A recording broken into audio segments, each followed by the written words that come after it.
Hello everybody, আসসালামু আলাইকুম। আমার মাথা ব্যথা, পেটে ব্যথা, শরীর ব্যথা, মনে ব্যথা এইসবের ইংরেজি কি হবে? চলুন ছোট্ট ভিডিওতে শিখে নেওয়া যাক। যদি কারো মাথা ব্যথা হয়, এটার ইংরেজি হবে হেডেক। হেড এক মানে হচ্ছে মাথা ব্যথা। যদি কারো পেটে ব্যথা হয়, পেটে ব্যথার ইংরেজি হবে স্টোমাক এক। স্টোমাক এক মানে হচ্ছে পেটে ব্যথা।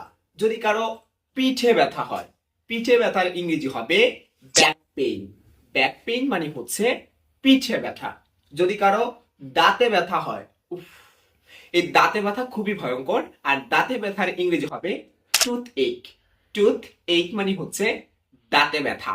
যদি কারো কানে ব্যথা হয়, তাহলে ইয়ার এক। ইয়ার এক মানে হচ্ছে ইয়ার এক মানে হচ্ছে কানে ব্যথা।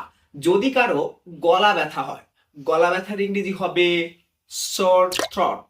শর্ট থ্রট মানে হচ্ছে গলা ব্যথা। শর্ট থ্রট মানে হচ্ছে গলা ব্যথা।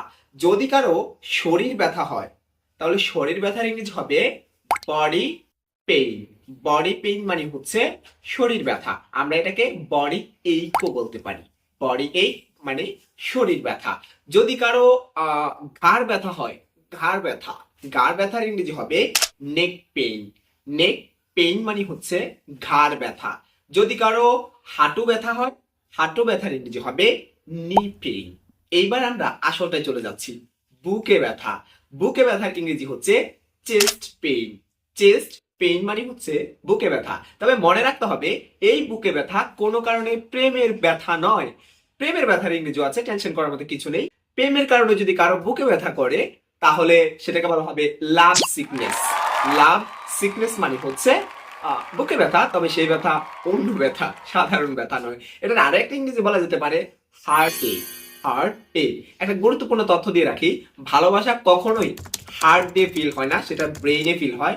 আর কাউকে দেখে অবাক হয়ে আই হাই বলার মতো কিছুই নেই, কারণ হার্ট এখানে থাকে না, হার্ট থাকে এইখানে। আপনার যদি ধরতে ইচ্ছে তাহলে এইখানে ধরে বলতে হবে আই হাই।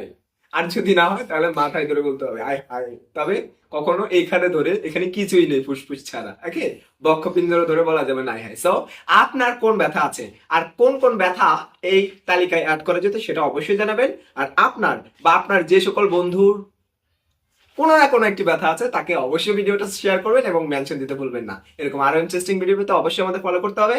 ঠিক লাভ এন্ড আসসালামু আলাইকুম।